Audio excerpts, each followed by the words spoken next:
Hey, everybody, and welcome to episode 28 of An Action Filmmaking Podcast.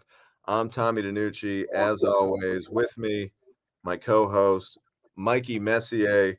Mike, this week I'm very excited. We're in the holiday spirit. Seasons are bright. We're holly, we're jolly, all that great stuff. We're going to be talking about my one and only Christmas movie, Saving Christmas. This is the only Christmas movie that I directed. I co-wrote it alongside Kevin DeCristofano. Shout out to Kevin. And you even had a chance to be in the movie. So I can't wait to talk about this movie. It combines wrestling, it combines holiday fun. It's a kids movie. It's got a lot of kind of nods to movies that I grew up loving. It's going to be a fun episode. But before we do that, Mike, I got some great feedback on last week's episode where we dove into Merry Xmas. Um, what was your feedback on last week, and how you doing, buddy? It's good to see you again in the Wayne Newton manor. I see that you're back That's in right. Wayne Newton's living room. Yes, the luxury life here. The feedback was very positive, and I think you and I agree that the biggest vote of approval we could get that our views and last week on Lifetime was there was no decline from our break. Tommy was making a movie up in New England. I was doing some traveling to New England. So we just couldn't do a show for about 3 weeks, which was the first time that we took an extended break like that. But everybody kind of came back strong and understood, and we really appreciate that. As far as myself goes, Tommy, I've been entering, as you know, I finished an edit on a piece called Disregard, and I've been entering, I think I've entered 10 festivals now. And it's kind of interesting Wow. because it is a horror film, it's a short horror film, and luckily enough, if you do your research on film festivals, you can find which festivals kind of concentrate on horror and maybe some experimental type of stuff. So it's always interesting. I run a film festival myself, Avalonia Festival. And so running a festival, I kind of learn that you really want to look into those niches as far as festivals go, and to be honest, don't waste your money entering festivals if you know they're probably not going to accept it. So that's a whole conversation maybe for another day, but that's what I've been up to basically. Sounds like if I could sum it up, it's almost like that old phrase, read the room. You got to be able to read the room. If you think, yeah, maybe my horror movie doesn't belong in this romantic comedy-based film festival.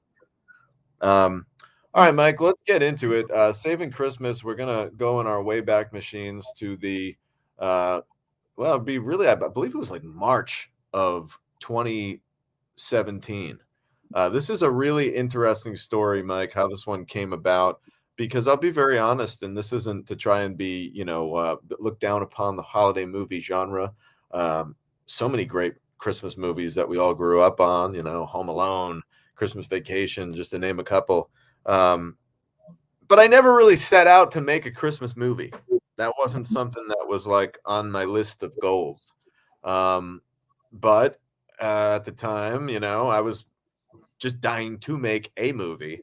And it's kind of funny how things work. At this point in my career, um, it had been a minute since I directed anything, and I was really eager to get back in the director's chair because, like anything else, directing a movie is not this natural thing. It's not like running fast. It's not like being Right. able to play a sport. It's like it's more like, to compare it to anything, it's like golf. It's like, they always say, if you don't golf all the time, you're not going to become a good golfer.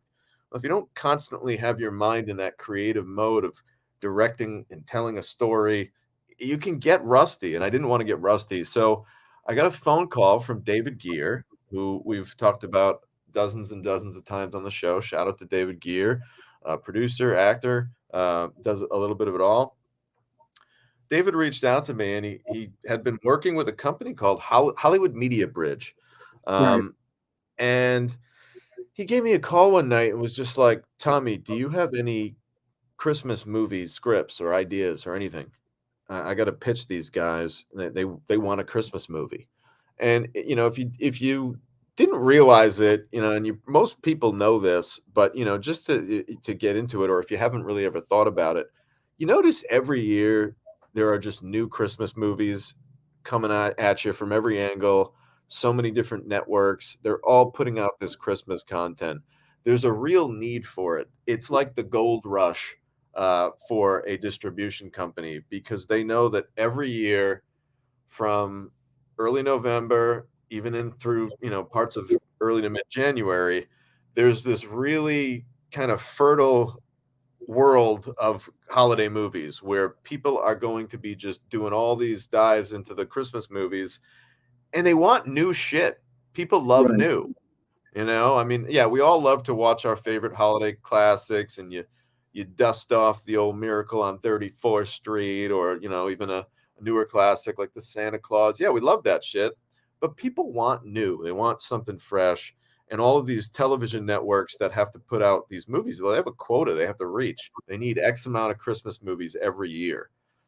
So Hollywood Media Bridge was looking for a Christmas movie, and they were cutting it close. Keep in mind, this is probably late February, maybe March ish, and they need to shoot and and put all the way through post production this Christmas movie and get it out for November. They got to deliver it by the end of the summer, basically, to get it ready for November. So there's a real crunch. David calls me up. You got any Christmas ideas?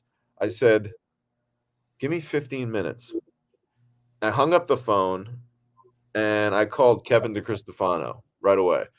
Kevin's a guy who, yeah, Pop Culture Kevin is kind of the nickname that Mike affectionately.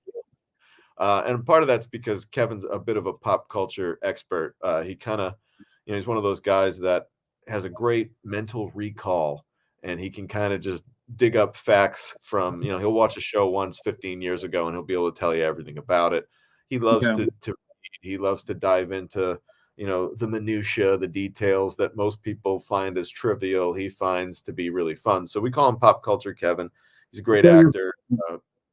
Talented The dude. third song on the Second Minute Work album from 1984. But Pop Culture Kevin's a great guy. He's a lot of fun, and he's got a really nice sense of humor too, I believe. Kevin is a very funny guy. He's dabbled in stand-up comedy, and he's got a great sense of kind of youthful timing. He's a kid at heart, and it shows in a lot of his work. So I called Kevin right away. I said, Kevin, we got to come up with a Christmas movie. I got this opportunity where we can kind of co-write something, and I really believe in these guys. It's a legit company. We're going to get this thing fast-tracked and made. And I love Kevin for just being like, all right, let's do it. Kevin's one of those friends where it's like, you could have not talked to him for 6 months, but if you call him up and say, yes, Kevin, I killed a man, he'd be like, all right, I'll get the lantern and the shovel. Let's go bury this motherfucker. And I'm not insinuating that Kevin has been involved in any kind of murders or cover-ups or anything like that. My point is, he's a loyal friend, damn it. He's a loyal friend. I'm sorry, I got a little dark there for a second. So Kevin basically kind of comes up with this concept real quickly. He's like, well, what if we did something like the X-Files, but instead of it being like the X-Files, there are kids that are trying to find the true identity of Santa Claus, and we'll call it the Santa Files. Right. And I'm like, oh my God, I love that. Like right away, I got it. It's like, okay, kids. And then I start, Kevin kind of had this broad skeleton, and I start sketching the flesh around the skeleton. And I'm kind of like, all right, well, maybe, they're kids that are at that age where most kids don't believe in Santa anymore, but they still do. And they're trying to prove his identity because they've been ousted in school and made fools of by these bullies because they believe. So I start like creating some characters. And then, of course, I'm a big fan of the third act set piece. I think, movies that have a big third act set piece, it's always fun. It's a great storytelling device. You have sort of like a big ending, a big finish to lead up to. And in this movie, I knew we had to write really quickly. They always say, write what you know. Well, damn it. I knew that if I had to put together a script in like 2 or 3 weeks, because by the way, that's when they wanted it, I had to write something that I really loved, and I love pro wrestling. So I figured the big third act set piece in this movie would be a holiday themed pro wrestling show dubbed the Gingerbread Brawl.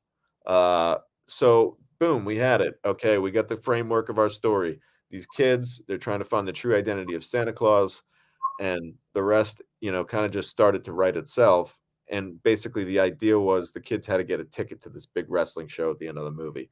Um, so, Mike, why don't you go ahead and kick it off with reading our plot summary?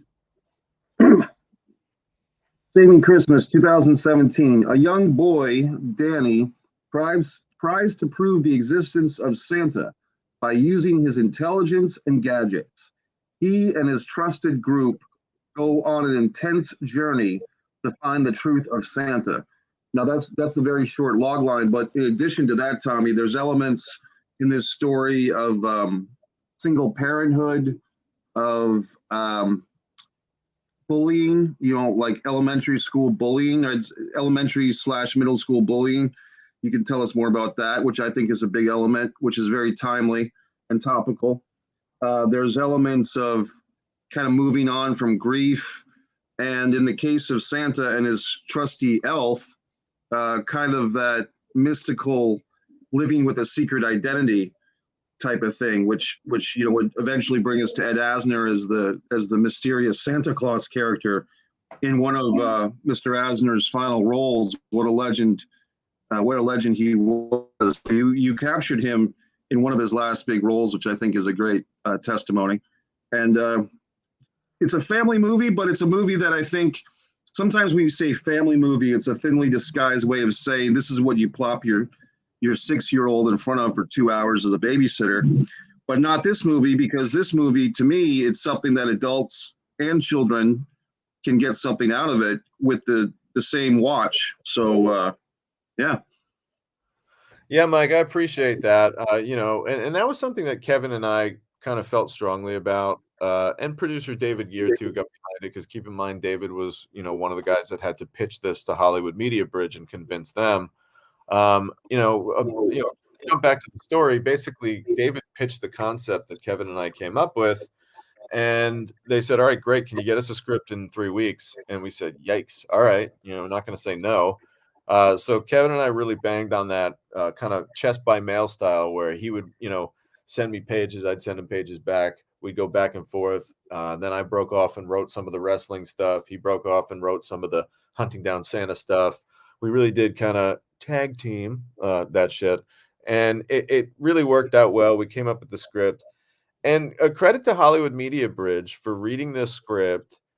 And, I remember there were some notes early on. They were like, "Hey, look, we understand the theme." Mike got into it a little bit, but, just to kind of let the cat out of the bag here. This movie's about a young family who is now experiencing their first Christmas without their father. It's just mom now.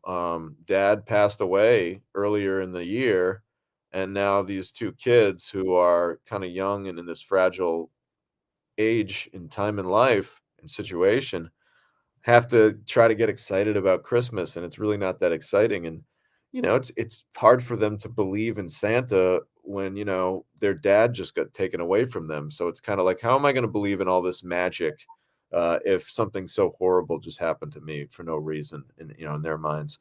So it's a pretty heavy story at times. And we're going to talk all about the cast. At the time, these young kids just did this amazing job of pulling these emotions out of some of the more emotional scenes. But I do remember in the writing process, remember this was a quick deal. It was 3 weeks. We got the whole thing done.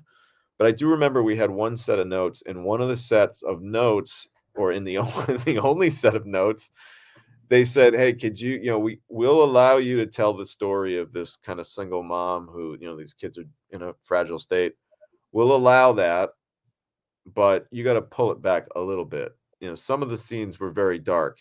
We had these flashbacks to when the kids were like actually with their actual dad, and they were very touching and kind of tear-jerking scenes. And those were the scenes that they were like, "We recommend you pull those scenes. They're going to be a little too heavy for this audience." So it was cool. I give them credit for being like, "All right, you can go there, but you got to pull it back a little bit. This is still supposed to be holiday fun." So I was able to tell a little bit of a more, I guess you could just say, I hate to use this word again, but just a heavier story than you'd get in your normal Christmas movie. Real quick, let's check in with all of our and action pals here. Sharp Sound Design says it's true. Every year, me and my mom watch Christmas movies, and while I watch the old classics, and my mom and me watch, I watch the old classics on my own. My mom and me watch the new stuff together. Yeah, man, it's fun. I think it's one of those things where all of these stories share similar elements. It's kind of funny. We're going to be talking about pro wrestling in a little bit, but Christmas movies are kind of like wrestling in the sense where you could watch a million Christmas movies over and over again, sharing the same themes, and that's okay because that's what we want. Like we want those themes. We want to follow those storylines. We want to get excited at those moments. That's why we've invested our time in a Christmas movie. So I think that's kind of funny. It's the same thing with wrestling. Like, a lot of people have told me, "Oh, every wrestling match is the same," and it's like, first off, that's not true. But second off, well, yeah, they're similar because like that's what wrestling fans want to see. Don't knock it for being something that people are excited about. Uh, Kim, what's happening, Kim? Good to see you again. We're always happy to have you on the show. And Kim had a birthday recently. Tommy, Kim had a birthday a few days ago. oh, really? Well, then, happy birthday, Kim. This is our official and action birthday greetings. Everybody in the message board, give Kim a Happy birthday. happy birthday shout out. And let's give a little welcome back. Great episode for him to return because I know he's a big pro wrestling fan. Stephen E. Back in the building. Stephen E is referencing the song Hoomp There It Is by the Tag Team, which I actually have on my YouTube music playlist, Tommy. I listen to that song at least once a week. And there was actually a better Hoop There's by 99 South, another than from Jacksonville, Florida, where I am currently. So I appreciate the tag team reference there, Stephen E. Nice.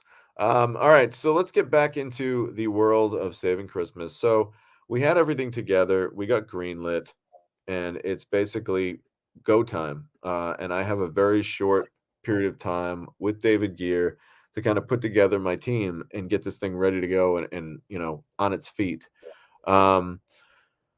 I had a great crew on this movie. We're going to talk about them in a little bit, but while that's going on, we've got the cast kind of quickly coming together. And I remember the first piece of casting that we had attached was our Santa Claus, and that's kind of who we were writing for.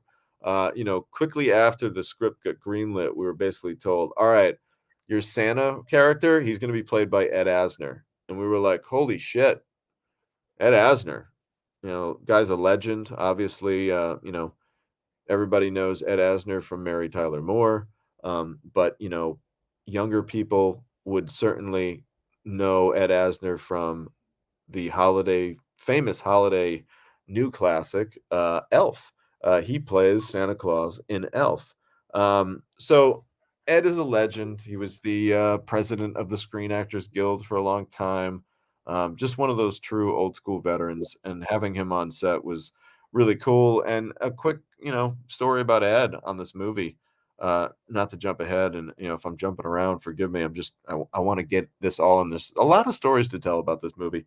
Ed was very sick. Mike had mentioned this was one of his last movies, and I don't want to get into details, but he was experiencing something that was very painful and very uncomfortable for him.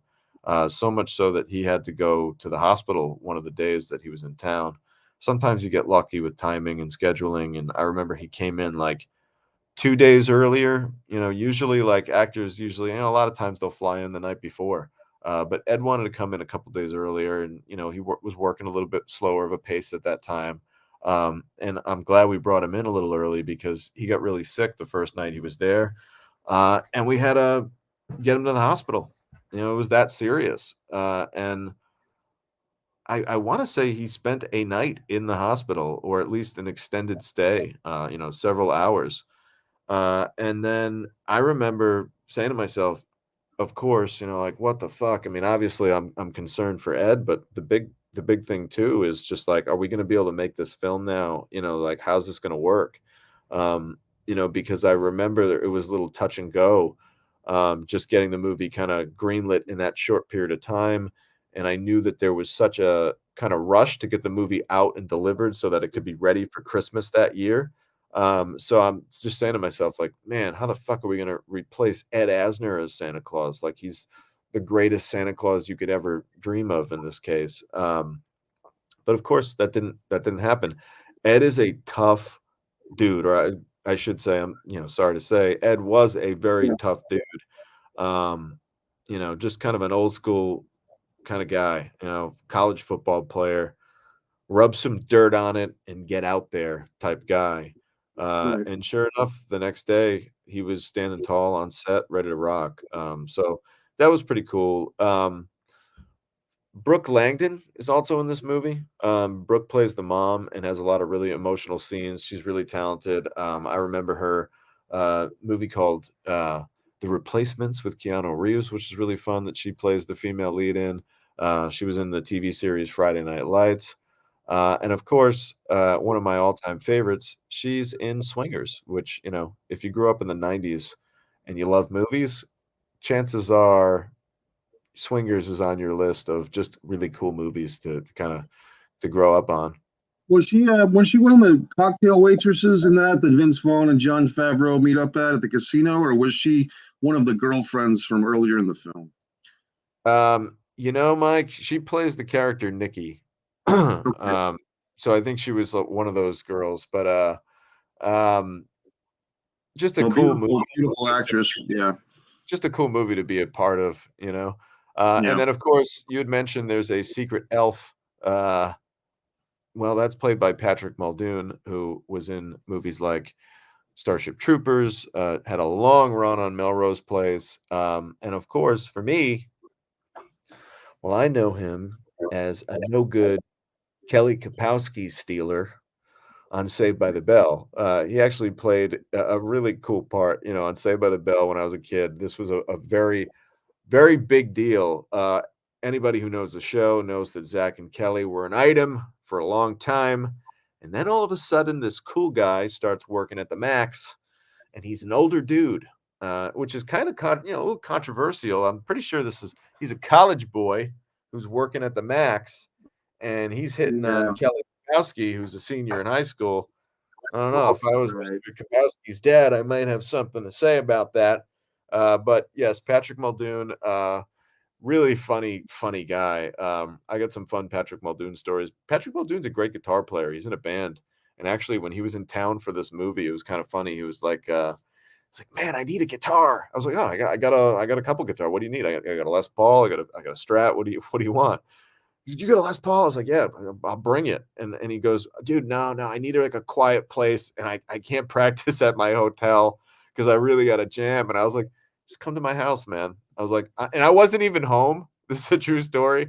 I'm not even home. Patrick Muldoon has the code to my house, and he's in my house, like just like shredding on the guitar, and like recording from his laptop. But just funny stuff. He's really talented, Can you imagine, multi-talented.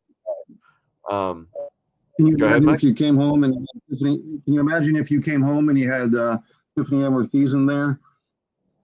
And they were just hanging out. Yeah, that would be definitely a weird, like, I'm in some kind of paradoxal world where I've entered into my television set, and it's a time warp as well. Um, but Muldoon was cool because he was playing this elf character named Sammy the Elf. But I love his approach to it. He played it, so that he was just a guy who's got a job that, sometimes when you're working for a big company, they transfer you from one state to another. Well, he was just an elf who got transferred from one particular portion of the North Pole to another. And that's kind of the cute thing. We don't want to get into the whole deal here. But, you got to check out the movie. But the name of the town is Norpole, not to be confused with the North Pole.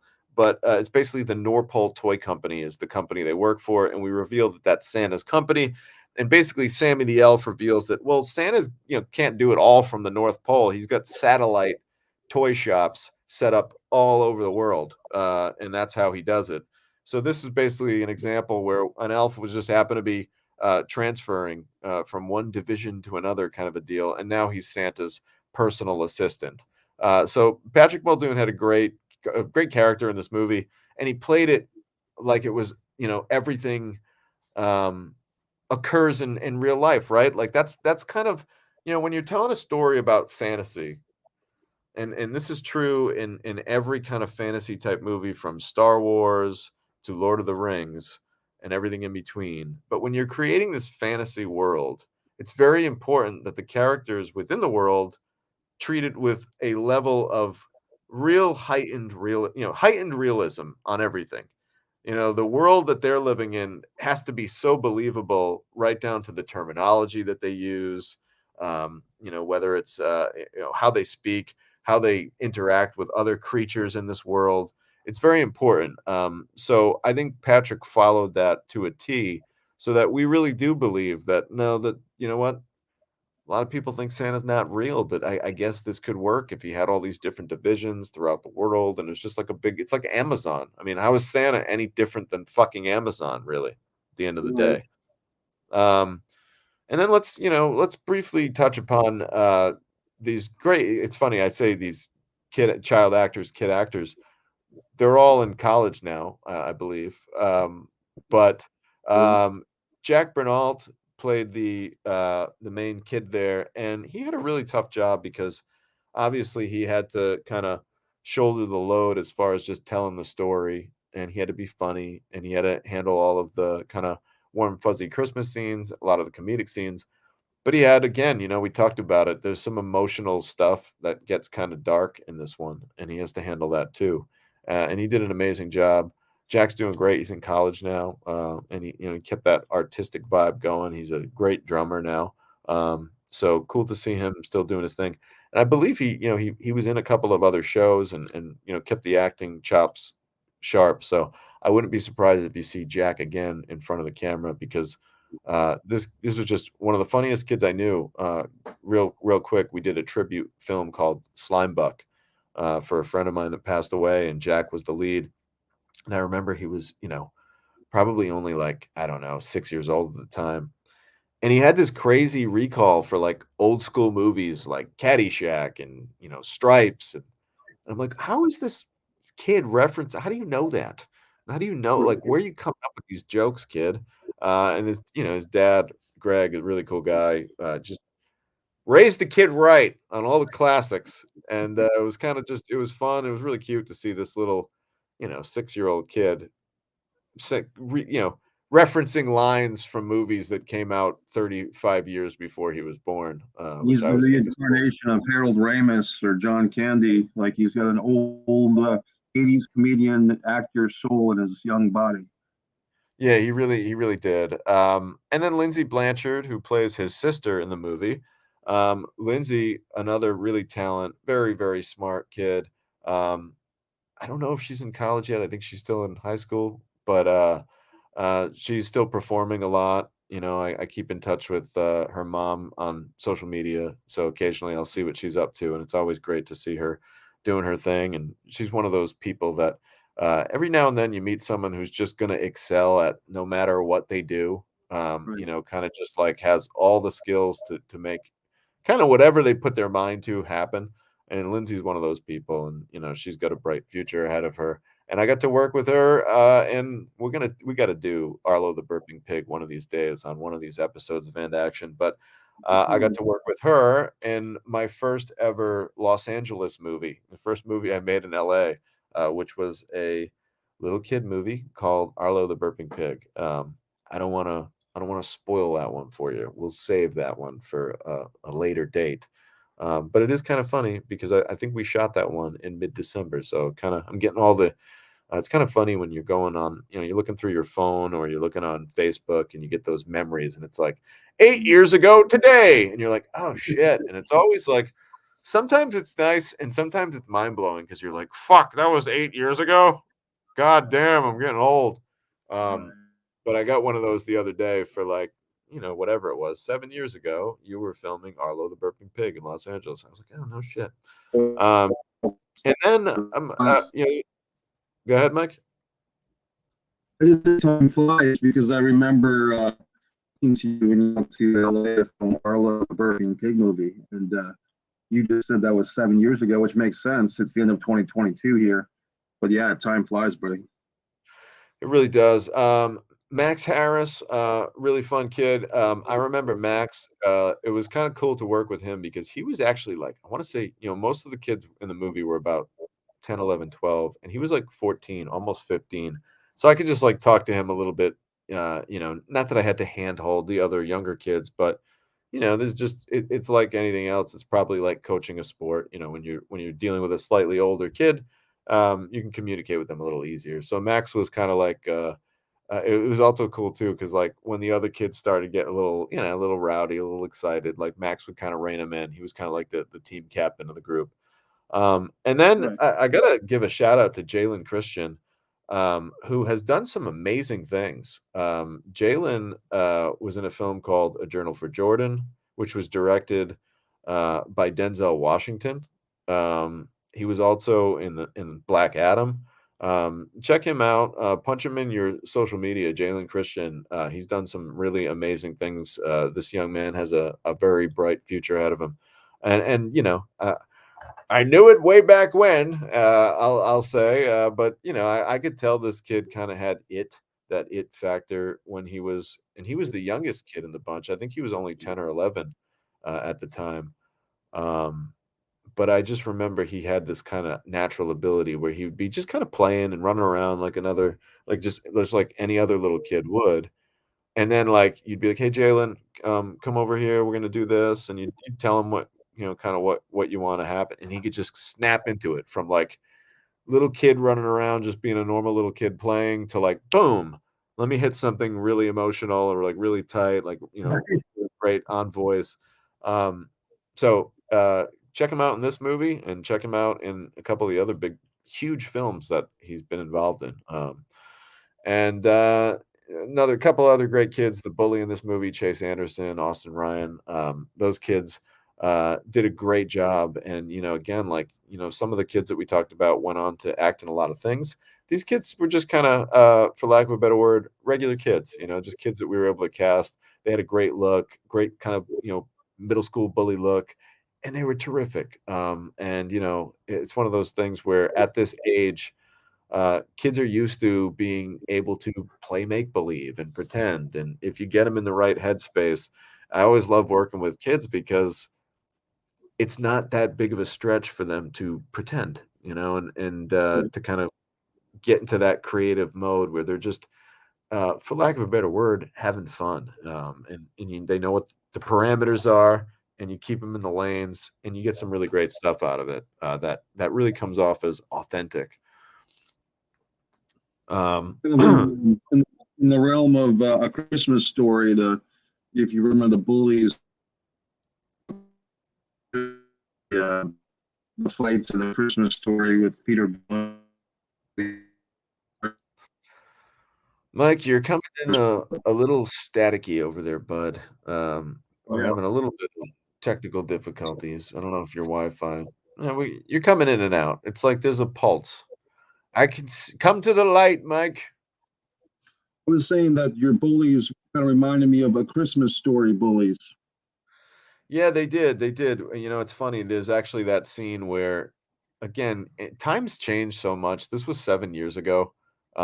There's a scene in this movie where the bully does something really, really mean to the little girl, and our main character, played by Jack, the big brother, he just beats the shit out of this bully. I mean, like he cold cocks him 4, 5, 6 fucking times in the face, like really hard punches. And in the movie, they're pretty violent. And I remember saying to myself, I just watched this over the weekend to prep for this, and I remember saying to myself, um, "Wow, I don't know if they would allow that today." Like I don't know that you know the distribution company today might be like, "Whoa, I know he's beating the shit out of a bully, but the violence, that's probably not the right thing." So again, just kind of funny how times change with certain things that you can and can't do. Um, but the kid had it coming to him. He was being a little jerk. Couple of comments here. Let's see. Yes, Zach left. Yes, Kelly left Zach for Jeff. Jeff, that was his name. Unbelievable. Those old Bill Murray's movies were great. Anything Bill Murray does is just like something else. Um, yes, Sharp. Well, there you go. Jalen doing his thing in Black Adam. Really great to see that. Um, yeah, so other cast members, we had a cameo by Nick Principe in this movie, who Nick's been in a bunch of. I think Nick is one of the few actors that's been in almost every movie that I've done. He's maybe missed one or two, but really for the most part, he's been in every one. He plays kind of a fun part. You'd think to yourself, where are we going to put this?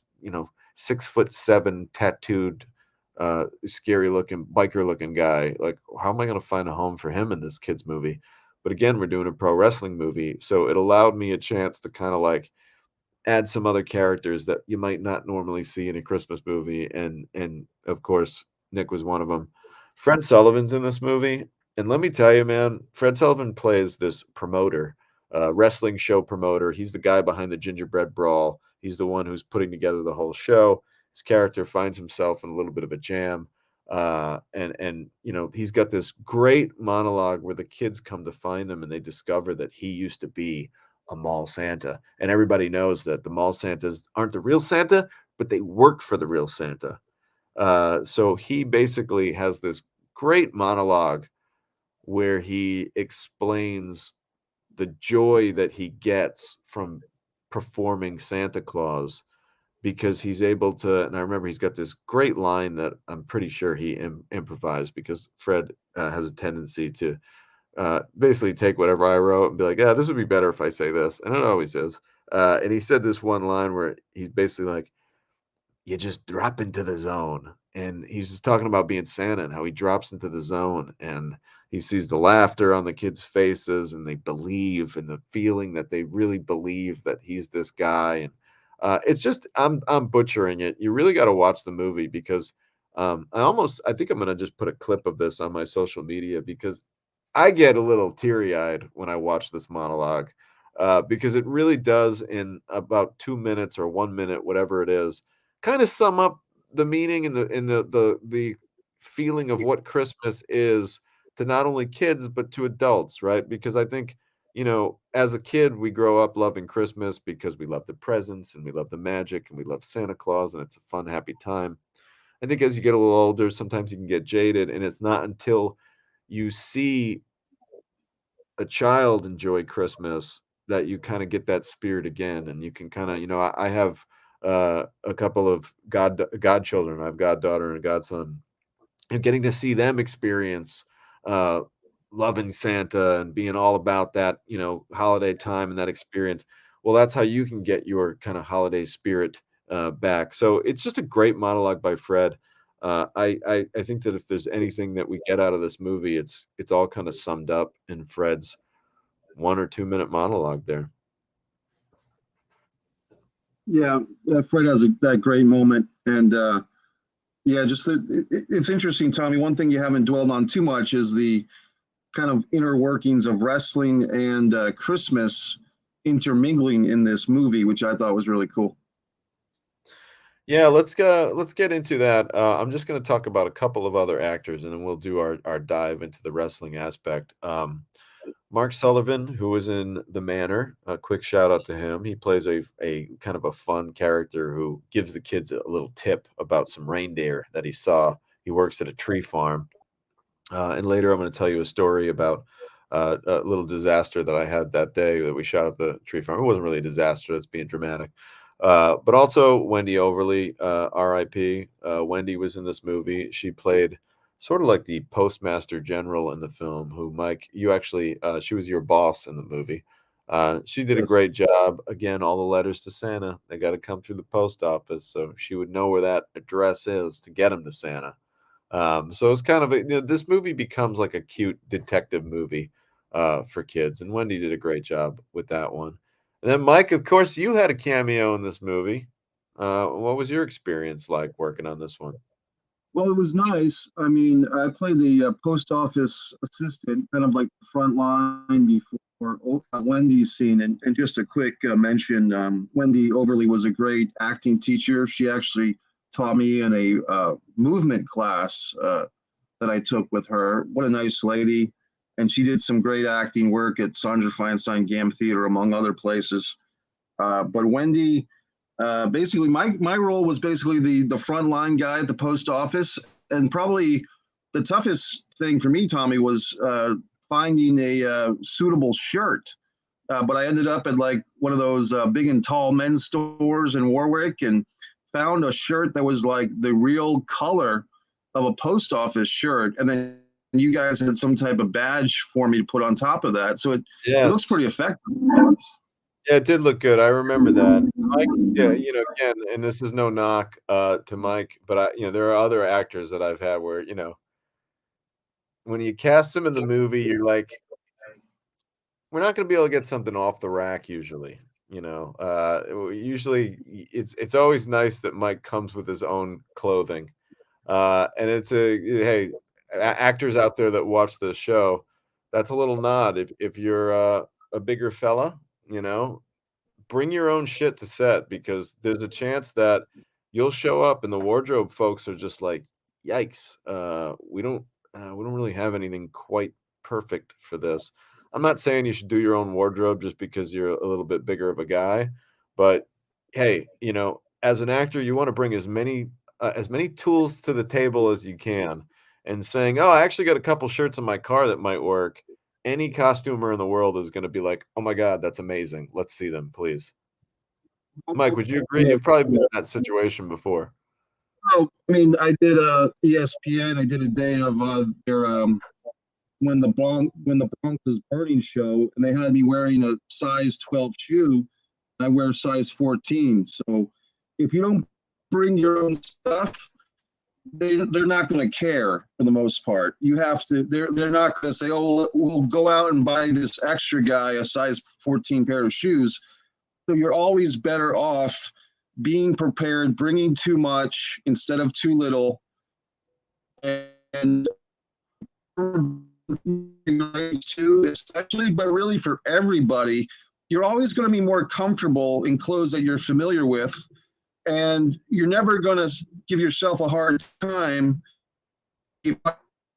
outfits and have to just bring them back inside. You want to show over to yourself if you forgot to bring something that you should have brought. You know what I mean? Yeah, that's all good points there for when you're a traveling man, and you might have a unique size. And listen, that could probably go for whether any unique size. You might be really tall, you might be shorter, you might be skinny, whatever you may be. Bring your own shit, and you can never go wrong. Let's check in with our folks here real quick. Um, I have to get children to get my spirit back. Haha. I'm a big child. The spirit has never left me. Hey, listen, I'm happy to hear that. And, I guess I'm not saying you need to have children just to get the spirit back. It's just, I feel like everybody gets a little reinvigorated when they get to see kids enjoying the holidays. Steven says, I had to do an industrial. Luckily, I did. What they picked didn't fit correctly. Yeah, man, it's always nice. It's funny, a lot of the great things that, like, happen to you on a movie set, it's just like, getting ready for school when your mom would always say, like, "Oh, bring an extra sweatshirt because you never know. You can always take it off, but you can't bring it if you don't have it, you can't put it on." All these little things that you hear when you're a little kid, they all work for movies, You can pack all that shit in the car and be good to go. Johnny, what's happening, brother? Yo, guys, I'm so glad to finally be back. It's been so long. Hey, it's great to be back. Let me tell you, you don't realize how therapeutic this is for me, and I'm sure Mike too, just to get on here and reminisce about these movies. I'm thinking about things that I haven't thought about um, in so long. Been in some real dark months for a while. Well, Johnny, we're sorry to hear that, brother. I hope that things turn around, and hopefully we can provide a little entertainment, a little distraction. You got all your and action buddies here on the line, so everybody say what's up to Johnny. We're happy to have you on the show with us this week.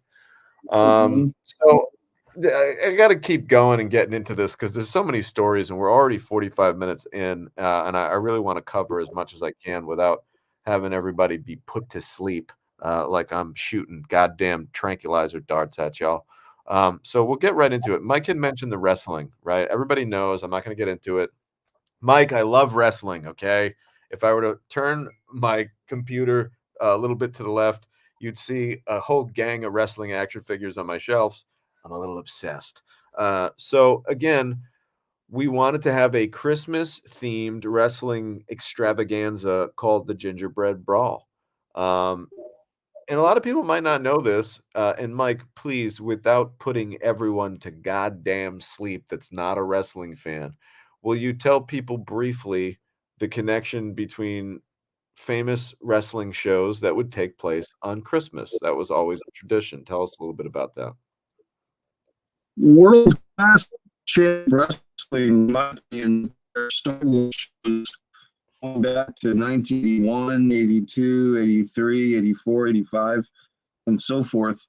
The Kerry Von Erich versus Ric Flair in a steel cage on December.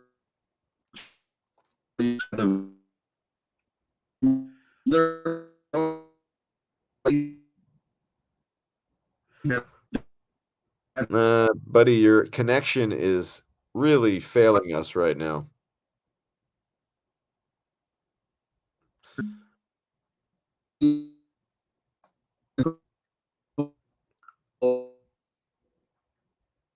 Mikey boy.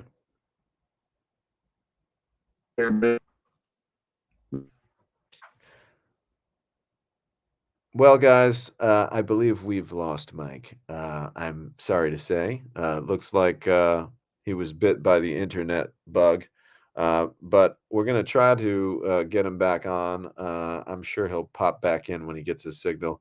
And in the meantime, I'm going to try to run it solo from here on. So I think what Mike was trying to say is that pro wrestling has always traditionally, back in the 60s, 70s, and 80s, they would do these big holiday shows. And it was always kind of, families would get together, they'd eat their Christmas dinner, and then they would have nothing to do. And a great source of entertainment for these families back in the, like I said, 50s, 60s, and 70s, and parts of the 80s. Well, we ate our Christmas dinner. Let's all pile into the car and go watch the wrestling show. So yeah, like, guys, I think he's back. Mikey Messier is back in action. Let me add him to the stream. Mike, we lost you there, but it looks like you're back. Yeah, I was just saying that Starcade. I'm sorry. Star Wars. No, we summed it up. We summed it up, buddy. We're moving on. So Thank you, though. And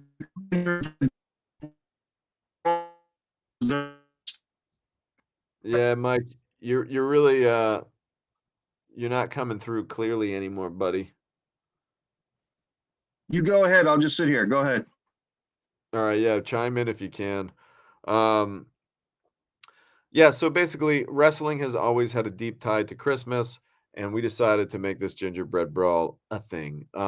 At this time, I had made a lot of movies with pro wrestlers, particularly Tommy Dreamer. Tommy Dreamer was one of these guys who, like Nick Principe, a lot like Fred Sullivan, they'd been in a lot of my movies, almost every one.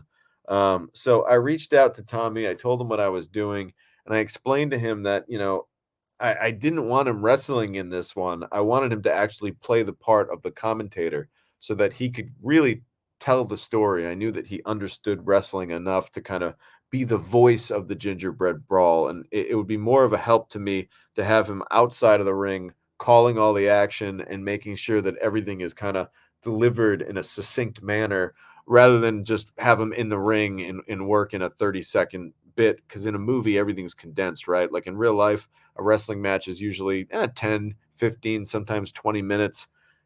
In a movie, you're going to show 30 seconds of a match, and that's about it. It's kind of funny. Pro wrestling doesn't always and really has never translated too well cinematically.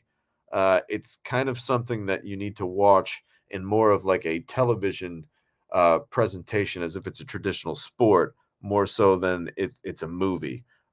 So definitely was kind of an interesting way to marry this concept, but I knew that the idea that these kids wanted to go to this very difficult show to get into would be enough to kind of keep it going. So shout out to all the wrestlers that kind of helped me out on this one. Tommy Dreamer, we mentioned him. Matt Stryker, Matthew Taven makes a cameo in this movie. We also had Maria Canales in there.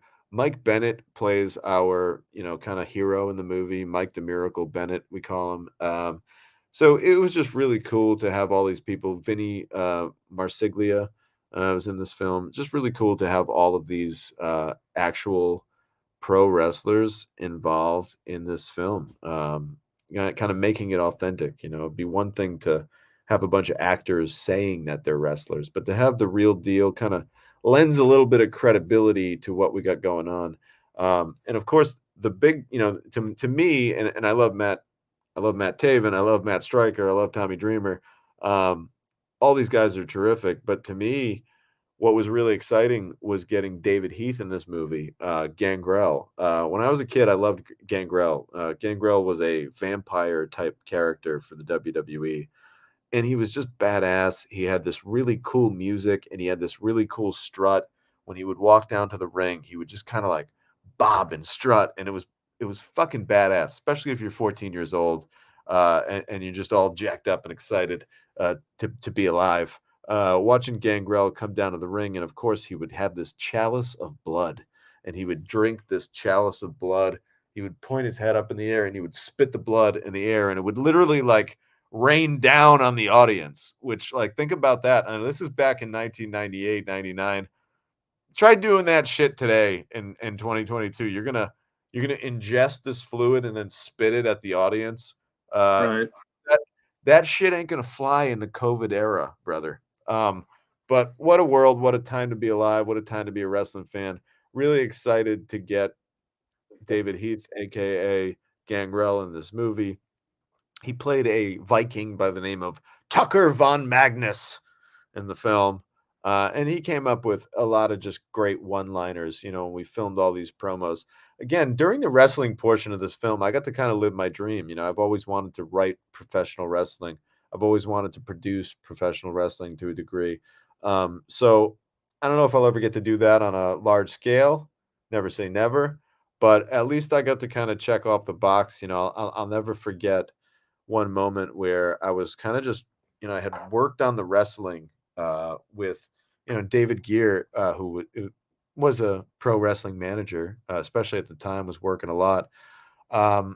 David was involved in the big finish in this wrestling match. And, initially I remember we were going to have Mike the Miracle Bennett powerbomb DG Haven, David Gear, onto Gangrel, David Heath.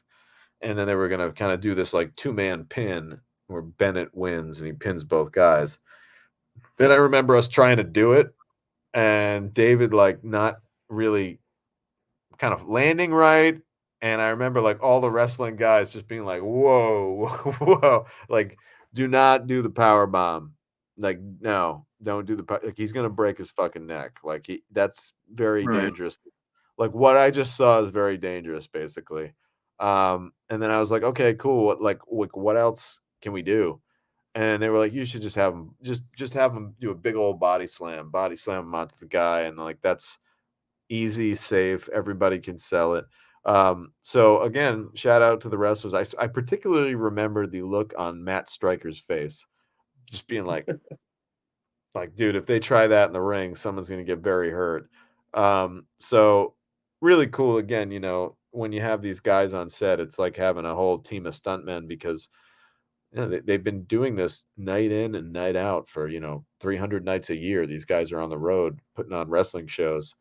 So it was like the greatest consulting team you could ever dream of, just to have this handful of guys kind of watching from the ring apron as we did these wrestling stunts. But there was this one moment where I kind of just had it all going on. Shout out to the XWA, which is a wrestling promotion here based out of West Warwick, Rhode Island. They have a faithful fan base. It's not massive. We're not talking about hundreds and hundreds of people, but that night they were able to get their faithful fans where they run a weekly show. I believe at the time it was either every Tuesday night or every Thursday night they put on a weekly show. And about 75 to 100 people would fill that small. It was basically a warehouse, but to them it's the XWA arena. They would fill that warehouse every week. So they basically did us a big solid, and we said, "Hey, look, the guy's name is Mike. I believe it's Mike Antonucci. Shout out to Mike. He ran the XWA at the time. I believe he still does." And I was just like, this was a deal that was made by David Gear. But it was basically like, we'll put some of your wrestlers in the movie if we can have access to the space, and you'll promote it like it's a wrestling show. Get your fan base, your 75 to 100 people that show up and pay every week to come see this shit. Well, now they can come for free. You can tell them you're going to be in a movie, and they'll still get to watch a couple matches and cheer, and they'll just happen to be on camera this time. So they were all about it. And that's what we did. So the wrestling stuff was really great. There was this one moment where we just had it all going. I had the 75 to 100 extras cheering. I had the wrestling show happening in the ring, and there it is. Boom, body slam. 1, 2, 3. Ring the bell. Match is over. Crowd pops, and I'm watching it on my monitor, and I just remember like having this little voice in my head, just being like, this is the coolest fucking thing ever. Like, I'm directing wrestling right now. Like, I was just in all my glory. That doesn't happen all the time. Maybe that happens like once a movie, but getting to direct that wrestling sequence was just so much fun, man. And who knows? Someday I hope to bite off a bigger wrestling concept cinematically, but we'll see. But I'm glad I at least get to check it out a little bit. Sharp Sound Aside says, Steven, absolutely. Chad Verdi Jr. signing in. What's up, brother? Chad Verdi Jr. is the producer of the film we talked about last week. So shout out to Merry Xmas. And if you haven't seen that one already, get out there. Type it in your Google machine. You can watch it on Amazon and all over the place. Many, many different ways to watch Merry Xmas. What's up, brother? LCB seeing you in a little bit. We're going to have a little holiday luncheon shortly. So we talked a lot about the wrestling. I want to talk a little bit about the production design of this movie. So what makes a really great movie is the art, the art direction, the production design. And how I like to sum that up is it's everything that the camera sees that's not living, right? Think about it.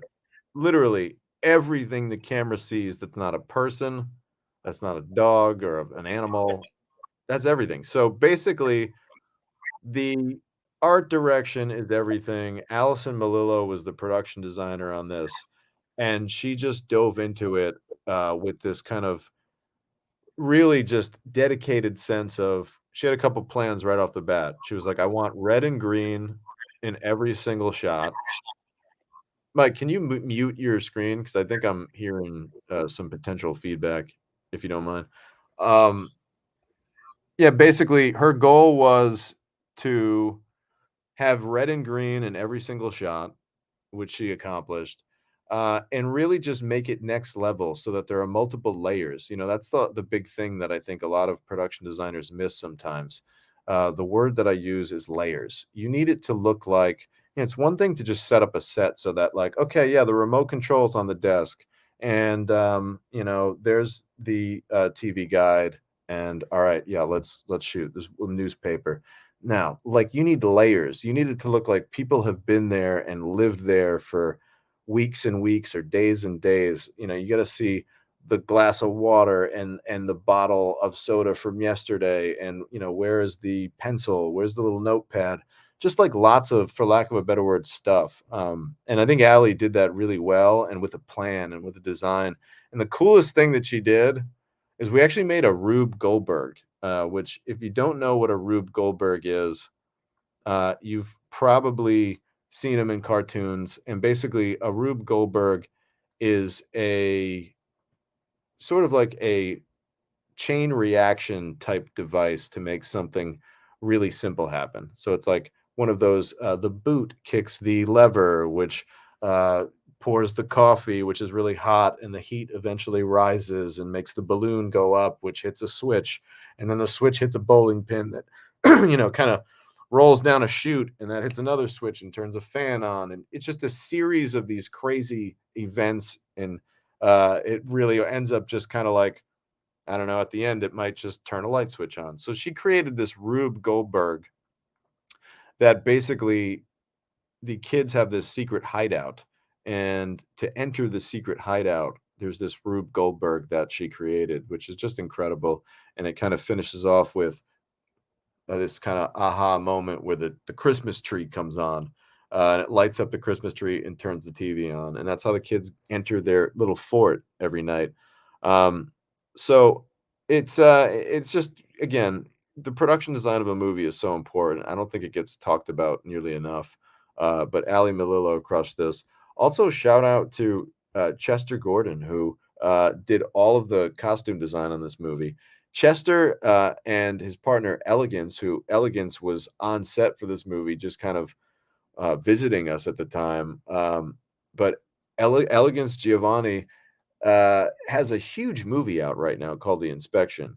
It's being called like one of the top 10 films of the year. And Chester produced that movie. So just again, this one was really cool to go back and reminisce on, because it's great to see like all these people that I got a chance to work with back in 2017 really doing like big things now. You got Chester, who was a costume designer on this film, and it literally is a producer on one of the top 10 films of the year. You've got Jalen, who played a pretty small but supporting role in this movie, and now he's working with Denzel Washington, and he was working with The Rock and Black Adam. We talked about, we just mentioned Allison Malillo, and now she production designed a bunch of masterclass videos and works in New York all the time. So this is a cool movie to kind of see the kind of just progression of everybody over the course of these last handful of years. Also, this is kind of fun one. Shout out to Paul Luba, who also produced Merry Xmas. Well, Paul, this was his first movie that he ever was on. I remember getting a call from, I believe, I think it was Chad Verdi Sr., and he basically said like, "Hey, do you have there's a kid who I got in contact with from, I forget what the connection was, but like, is there anything he can do to help out on your movie set?" And I said, "Yeah, sure, have him come. We need a bunch of extras for this wrestling scene. He can definitely come down then." Mikey's back. Mikey, we missed you, dude. There he I is. rebooted my computer, Tommy. Hopefully that'll help. The rebooted the router, I should say. Well, I can hear you. I can see you. So, it's great to have you back in the Wayne Newton manner. So we were just talking about, Mike, how it's cool. The cool thing about this movie is, this was whatever, 5-6 years ago. It's great to see the progression of all these people and where their careers are now. Paul Luba Jr., this was his, I'm sorry, I think Paul Luba might be a junior, but anyway, Paul Luba, this was his first movie ever. It's kind of funny, when I was watching the movie the other day, I was like, oh, there's Paul. He's like clapping and like pointing at, we have a scene where like Santa flies through the air. And now he's produced a bunch of movies in this relatively short period of time. So this was the tale of kind of just seeing where all these careers kind of ended up going. A lot of quick stories. I just want to get into them. David Bateman, shout out to David Bateman for doing really great music. We've talked about him on this show before. Um, David Bateman is just one of those guys who is so multiversed. He can do an action movie. He can do a Christmas movie. He can do a romantic comedy. You give him the movie, and he will make the music, and he will make it work. And it'll be, again, it won't be what I call canned or store bought. It won't be like he just gets some plugins off of some computer program. No, that dude is going to write some music. He's going to grab an actual instrument and play it.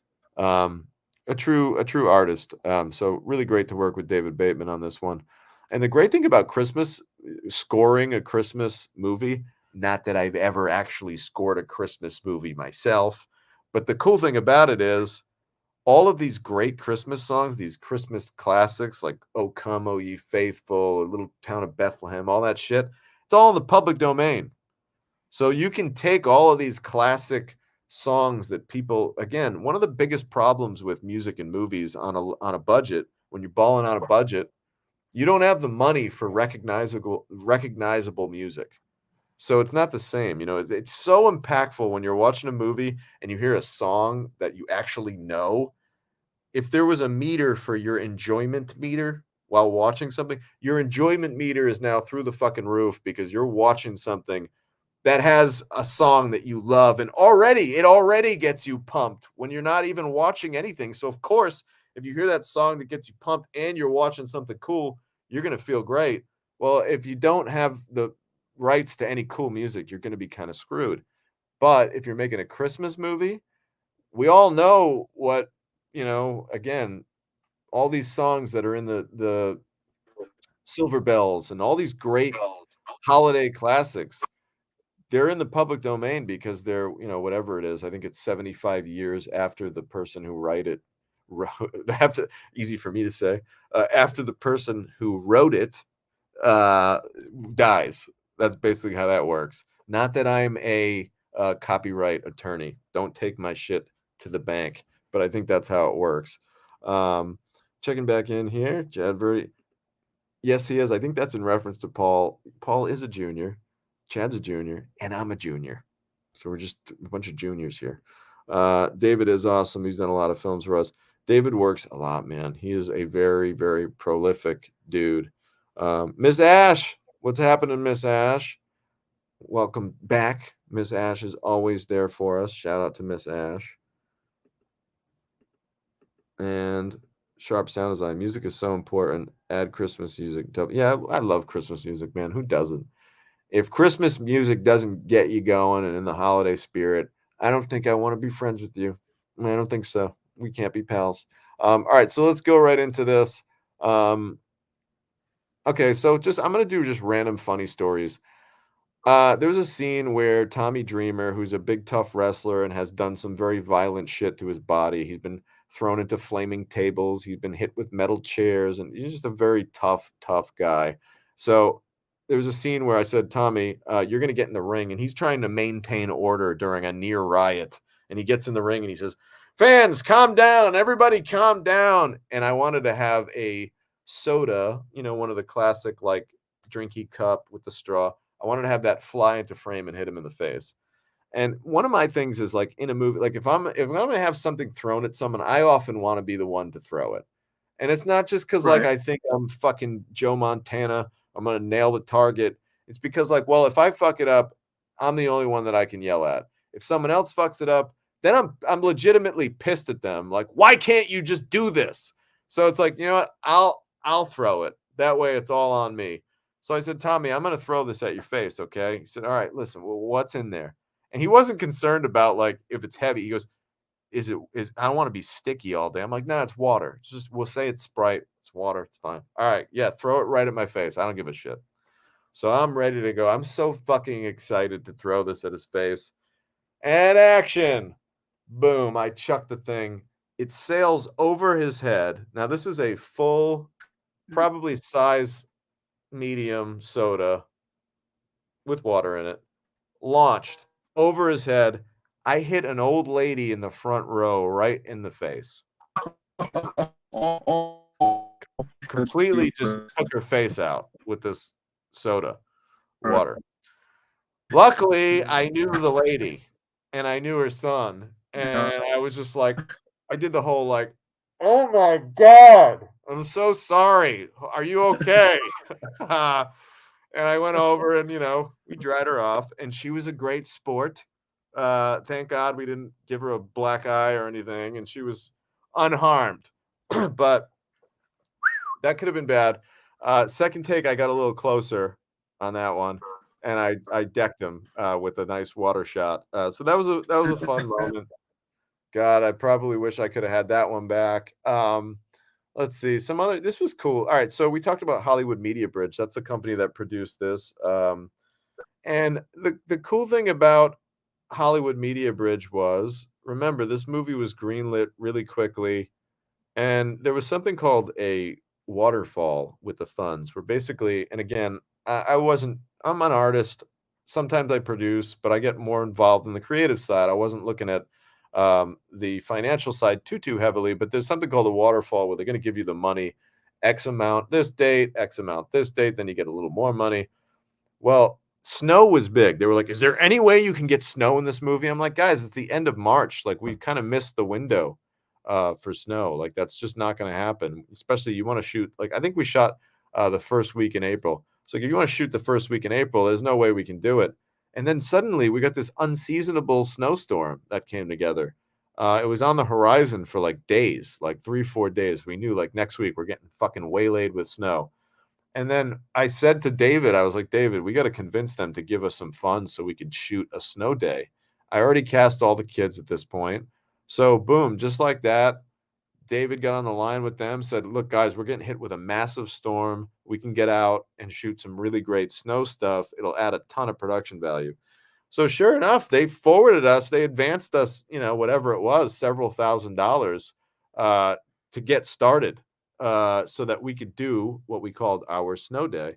And it was great, man. Like, we went to a place called Roger Williams Park, and we just got those kids out there, and they were playing in the snow, they were building snowmen, they were sledding. We got all the exteriors that we could have dreamed of. And that was a big win. I remember us feeling like we really got away with one on that. Like, we not that we got away with one, but we really received it's a Christmas miracle kind of moment that it snowed at the end of March, which, it does snow in March here, but not to this degree. I mean, this was like a straight up, like, massive snow drifts. It looked like a wonderful little holly jolly little world that we were able to create. So that was the snow scene. I'm just trying to scroll through my list, man. There's so much shit to get into on this movie. I feel like we barely scraped the surface. I got a chance to shoot at my old high school, Cranston High School West. Shout out to all the administration over there that allowed me to do that. I'm sure this being a family friendly, digestible holiday movie helped a lot, because it's not like you're going to be like, "Hey, we're going to go back in the high school and there's going to be a monster running around eating people." This is a little bit more digestible fare for everybody. But nonetheless, it was really just a great chance to get in there. And, not everybody, one of the cool things that I've always said to people about making films is you just get a chance to do a lot of things that you just normally wouldn't be able to do. Sometimes it's hard to articulate that. But for me, in this case, it's like, I remember walking around, I kind of had like a free pass in the sense that the principal was really cool. I had to scout, so I had to look around and see what I wanted to shoot. And he was just like, "Oh, Tom, feel free, just roam around, walk around." And I had this little, like, unguided tour where, normally I feel as though, I'm an alumni, I'm from the city, I'm from around here, everybody around here knows that I make movies and things like that. So, like, I feel like normally they would have had a guide go with you and made you like, "All right, walk him around, whatever." But the fact that I got to, like, actually walk around my old school and kind of take that in, I don't think a lot of people get to do that, 20 years later almost. And it was a really cool moment to just kind of soak it in. And I remember just saying to myself, like, yeah, it's kind of, again, we'll get nostalgic for a minute. It's Christmas time. But I remember being like, wow, that's the hallway that I shot my very first video in video production class with, Coach Jay Jones. And here I am now. I got a whole full blown movie crew, and we're shooting in that same fucking hallway. But now it's on a different level. And it was a really cool moment to kind of have. Chad says he's out for a little bit. Oh, thank you, brother. This is great, by the way. Coming back later. Well, we'll see you in a little bit. But yeah, it was I a really remember, cool. Go ahead. I remember stopping by that school for one of the days of shooting there, and I could, I didn't go to that school at all myself, but I could feel the nostalgia and the kind of full circle feelings. And I think we actually had lunch that day in the cafeteria, if I'm not mistaken. Yeah. So we're sitting there at this, like, middle school, high school type of cafeteria chairs and everything, the circular tables. And it was just kind of cool. It was a cool thing because I think for you, especially as the director, writer, it puts you in the mindset of your own childhood and And I don't know if that's something that you felt like, Tommy, that you were kind of living through the Danny character, or the Danny character was living through something you might have gone through as an adolescent trying to figure out Santa Claus type of thing. I think we all battle with that. I think I remember that day when I found out from my parents. But Santa is real, Mike. So I'm not going to come out on this show and lay out a line of bullshit like he's not. So don't Yes, of try course. to get me on fucking tape. I know what you're doing. You're trying to get me on tape saying that Santa's not real, and I'm not gonna go ahead and do that today. All right. Gotcha. But yeah, I'm just going through my notes. There's a couple more fun stories that I'm just gonna blow through quickly. The movie opens with a kind of like almost like a child drew like this map of the town. And I actually drew that map myself. You'll see the artwork in the beginning. I drew it, and my mom, get this, actually colored it in. I had a ton of nervous energy before the movie. I had never really done a Christmas film before, and sometimes when I'm nervous, like, I have to be super active. It's the only way, like, I can get it out of my system. So I was just like, "You know what? I wanna open the movie with a massive map of the town, and I'm gonna fucking draw it right now because I'm losing my fucking mind with nervous energy. So let's get fucking drawing." And I drew this kinda, it's pretty cool. It's like a map of, if you were to watch the movie and then look at that map later, you'd see all the little places in the town that the kids actually go to visit. So that was kind of cool. Another quick funny story is we shot at a Christmas tree farm, and I remember saying to myself, like, "Oh, I know where that Christmas tree farm is. Boom, it's right in Western Cranston. Let me get up there." I drive up to the Christmas farm, and there's nobody there, and I say, "Oh, gee, I'm early. Great, cool." I'm sitting in my car, and then I'm like, "Where the fuck is everybody?" I'm at Mike's tree farm, and I'm like, why is this happening? And then I get on the phone and I call my AD. They're like, where are you? Where everyone's waiting. I'm like, what? I'm at the tree farm. Guys, I was at the wrong fucking tree farm. There happen to be two fucking tree farms that are literally like only 2 miles away from each other. So I'm looking at my tree farm. How many fucking tree farms could there be? Guess what? There could be many fucking tree farms is the answer to that question. So that's why this is before I had an assistant, like like everywhere I go kind of deal. Now I have an assistant. He's actually in the other room. Shout out to Mike Braga. He drives me everywhere because I can't find my fucking way around anywhere. I'm terrible, even with the GPS. I still may fuck it up. So things that we learn. Sharp sound design. Have a great day, everyone, and Merry Christmas. Time to get the day started. Have a great show, Tom and friends. Sharp sound design. It was really lovely having you on the chat today. Thanks for tuning in with us, and we hope to see you next week and kick some ass today. I hope you have a great. Sounds good. Sounds good. Sharp sound design. See what I did? I love that, Mike. I love a good pun is always fun. All right, so yeah, we had the big snowstorm, big funny tree farm story. I think I gave a proper shout out to just about everybody. Remember, guys, these movies are really just. I could talk about this movie for probably 4 hours, maybe longer. It's just there's so many amazing moments that happen in the course of such a short period of time.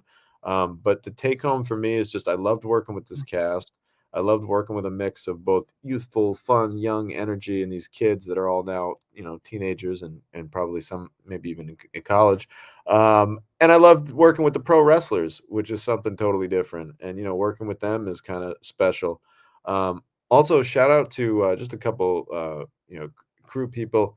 Um, I got a chance to work with John Del Ponte, who made a lot of really cool, like, devices for this movie. These kids are inventors, and they always have these little traps and things like that. John Del Ponte made a couple of them for me, and he also doubled Santa Claus. That's right. The scene at the end of the movie where Ed Asner is flying around the wrestling ring and he's throwing packages out to people.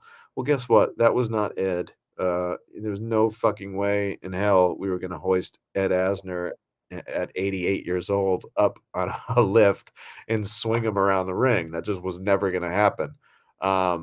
So, it was John Del Ponte. Shout out to Brendan McNally, who every time she's on a movie set, she makes it better just by being there. Super talented, and we always love working with her. She's been on a ton of our movie sets. Of course, Joe Cantor did the sound on this one. So it was a real family affair, it really was. If I'm forgetting anyone, I please forgive me. And there's just so many moving parts. Sam Eilertson, I think we might have talked about him, my DP, who Sam and I shortly thereafter would go on to shoot Vault together. We were in the really thick as thieves at that point creatively. So this was kind of like we didn't realize it at the time, but this was like a bit of a warm up, a little bit of a tune up fight for that. And you can watch the film on Amazon Prime. It's out there. Check it out. And we think that these kids are going to convince you that Santa Claus does in fact exist. And not only does he exist, but he lives in the town of Norpole, Rhode Island. That's where he's coming at you from. So that's about all I have. Join us next week when we dive into, we're doing a personal episode. When I say personal episode, I guess that's not the right phrasing. We're going to do an episode about a person. We're going to be talking about the one and only Bill Moseley, very talented actor who has been in movies. Yes, it's a personality episode.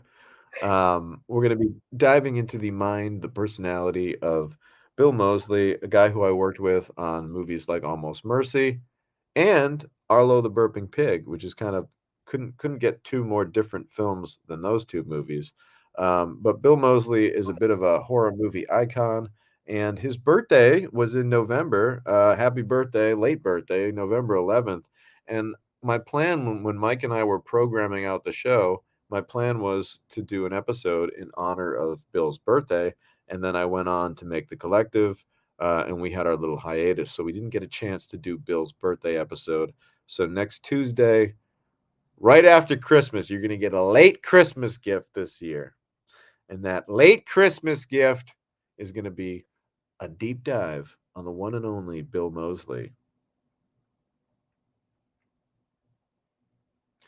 So, Mike, I'd say that about does it for us. I'm sorry, and I'm going to apologize on Mike's behalf. I feel like I was a chatty motherfucking Kathy this week. A lot of that was just because Mike was experiencing a little bit of a internet issue, but we got through it. We stuck it out, and we got through our episode. And thanks for hanging in there, everybody who watched along. And if you haven't, please subscribe to my YouTube channel. You can just punch in Tom DiNucci. You'll find me. We are putting this out every Tuesday from now on, roughly at 11 a.m. Eastern. And happy holidays. Happy Hanukkah. Merry Christmas. Merry Christmas. To all who celebrate. Look at all these Merry Christmas wishes coming in on the chain. I love to see that. I love the community that we're slowly but surely building here on And Action. Anna, it was great to see you. You have an amazing Christmas too. I hope everybody gets what they want from Santa. And guess what? If you don't believe, you ain't going to get shit. Real quick, I'll leave you with this. Back in the day, Santa would give the bad kids a lump of coal. This year, I think he would give them bad Wi-Fi connection. What do you think? What's the equivalent to a lump of coal? Let's think about that, and you can chime in next week. Well, thanks, Tommy. It's been a fun episode. And although I couldn't respond as much as usual, I was able to hear everything you said for the most part. And it's a fun movie. So I encourage people to check out Saving Christmas as part of your December movie watching. 2017. Well, Mike, they say the hearing is the last thing to go, and we appreciate that you could hear everything as you were on your internet deathbed, and we hope for a better connection next week. Merry Christmas to all, and to all an And Action fun Tuesday with you. We'll catch up with you next week, and we'll be talking all about Bill Moseley. We'll see you then. Thanks for hanging in. Bye. Bye. Bye.